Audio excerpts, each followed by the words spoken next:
And welcome back. South Africa is part of the United Nations member states attending the Habitat Assembly, which seeks to find ways of urbanizing cities and transforming informal settlements through affordable and decent housing. SABC News reporter Neria Hlakotsa is also in attendance and she now joins us live. Neria, good morning and welcome to the show. Not too sure whether you're in Nairobi, but I remember when I was traveling there as well, one of the biggest issues were around habitat, were around where people can live and also the cost of living in the city.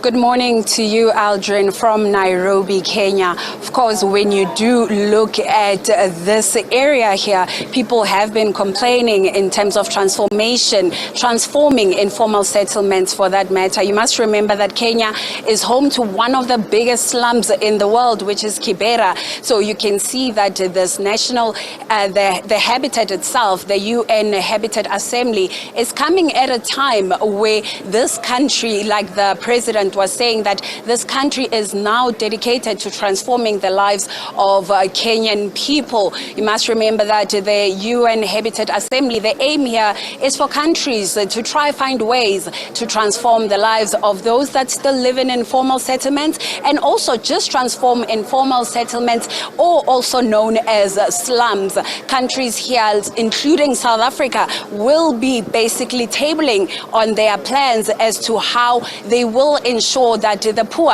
have proper housing, the poor have decent housing, sustainable housing for that matter. But yesterday when we were speaking to the Minister of Human Settlements, Mamoloko Kubai, she indicated that the country is almost there and it's on the right track, in fact, in terms of changing the lives of the poor. The minister did indicate that more than anything, they are not just only building houses, but they are also making sure that people are close to economic activities, because this Habitat Summit is also saying that it's not only about housing, but also how are we going to deal with the inequalities that are there? How are we going to make sure we deal with the poverty that is there? And that's why yesterday Kenya's President William Ruto said, you know, as a government here in Kenya, we are prepared to make these changes. And of course, then one would also wonder, how is the Kenyan government planning to deal with these slums, a slum like Kibera more than anything? So we will be hearing various countries giving us their plans and how they will meet the 2030 development goals, the SDGs there, because that is the aim. Even the Secretary General of the United Nations, Antonio Guterres, saying that countries still have the opportunity to make the lives of the poor better. COVID-19, of course, it was mentioned because it did affect the poor. It did show that there is inequalities in countries. And he mentioned it that with COVID, we should have learned something from that, that it is about time that we transform lives. It is about time that we offer proper sanitation. It is about time that we provide proper water also to the people. So today, Minister Mamoloko Kubai from South Africa will be tabling the country's development goals, also just to also garner support in terms of what the country is planning, and hopefully, like she was saying, that she's hoping to learn more from other countries as to how do they build their houses, how do they transform informal settlements into better cities, how do they make sure that cities across the world are more habitable and that people have access to things like economic activities, to things like malls,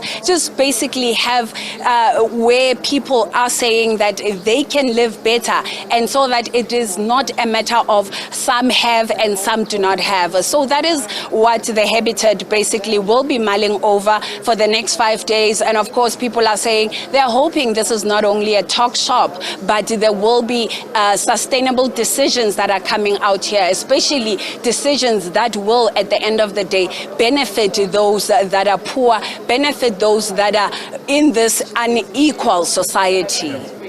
A very important point that you raised there, because here in South Africa we speak about dealing with the apartheid spatial planning and getting people closer to economic activity. That proximity, very important. But what about the stakeholders of, when we speak here about the stakeholders, speaking about the corporate sector and the role that they should be playing, because they play quite a crucial role when it comes to economic activity. But what about their employees and how far their employees live from work?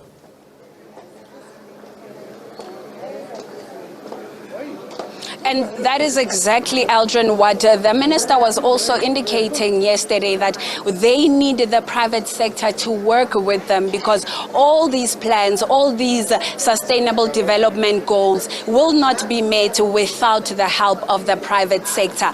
Of course, most employers are far from those that are living in townships, rural areas, or even informal settlements. And that's why the minister was saying that it's not only about providing houses, but it's also to make sure that those informal settlements, when they are transformed, they are next to malls, children have parks, they are also next to schools. And you remember, malls also are one of the employers of many South Africans that are South Africans that need work. So these are some of the issues that the minister was saying, that they cannot do it alone no matter what. And that's why the private sector needs to come through. And that's why here the South African government also has a stall. This stall, it's just a makeshift of what they want this to look like come 2030, how they want the country to look like. And I must tell you that it includes business moving closer to the people, and not only having it in urban or the so-called urban areas. And with that, the minister believes that it will indeed transform the lives of the people, because one thing for sure, it is immaterial for a person, or it is immaterial for government to build these RDP houses or government subsidized houses, but the people who live there are still far and have to travel hours to get to work. And that's why the other thing that is important is urbanizing cities, because when cities are urbanized, there will also be development there, where people are going to cities not only to work, but they are also in cities so that they can live there and be closer to the employer. A final one, Neria, is you speak about the Sustainable Development Goals, and the SDG 13 speaks about climate action. Is there any conversation that's taking place around when we speak about urbanization and building habitats within cities? How do we deal with the emissions that come from that, but also the alternative building materials?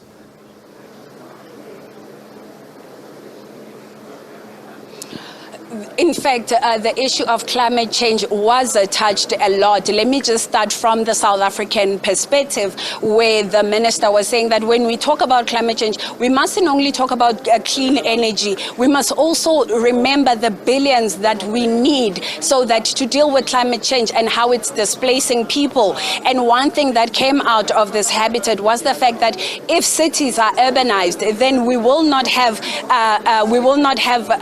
informal settlements that are not bearing, or informal settlements that are not benefiting people, in terms of where there is uncontrollable fires, there is uncontrollable water which is going in places that it's not supposed to go, creating pollution. We will not have pollution because everything will be planned the way it will work.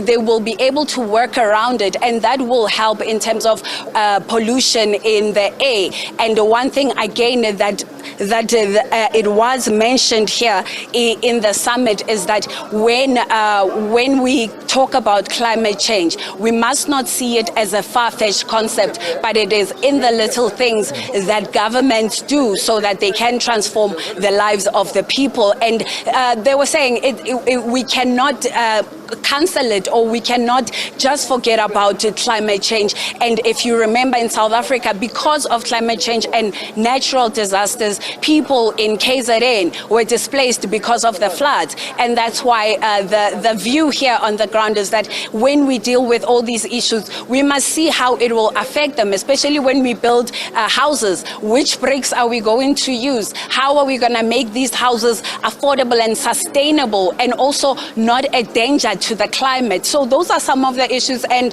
that's where they also spoke about the issue of solar. How do we introduce solar into these houses that we are building? How can we make solar more easier for people, or solar be the answer to people's problems? So the whole week, the assembly itself will be dealing with these issues, breaking it down in terms of how do we work around this? How do we build houses that will not be a threat to the climate? How do we make sure that the houses are sustainable? And of course, what do we use? What material do we use? I will tell you that we saw a makeshift house, which is a Swiss concept, and the use of the bricks there, the bricks that they use, they were saying that they are affordable and they are good for the environment. So those are the things that will be looked at in terms of, we don't just, that governments don't only look at building, but also looking at what material is being used and how friendly is it to the environment.